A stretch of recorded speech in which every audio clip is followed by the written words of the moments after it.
Hi friends, இங்கே பாருங்களேன். விஜய் அண்ணாவை தான் துண்டு சீட்டு போட்டு ஏதோ பேசுவார்னு சொன்னாங்க. இவர் என்ன வாங்கின்னு போகிறாருன்னு கொஞ்சம் பாருங்களேன். அவர் இப்போ என்ன வாங்கின்னு போகிறாருன்னு கையில் பாருங்கள்.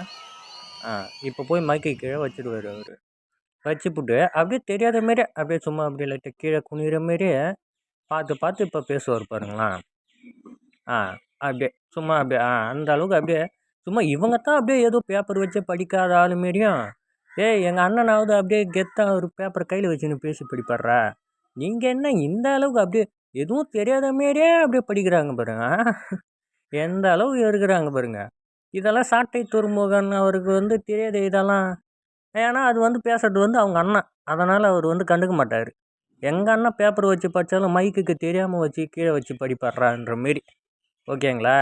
எதா இருந்தாலும் தைரியமாக பேப்பரை வச்சு படித்தாலும் உள்ள விஷயத்தை வச்சு படிக்கணும். சரிங்களா? பேப்பரை இப்படி மைக்குக்கு கீழே வச்சுக்கின்னு தெரியாத மாரியெல்லாம் படிச்சுக்கின்னு இது யாருக்கும் தெரியாதுன்னு நினைக்காது.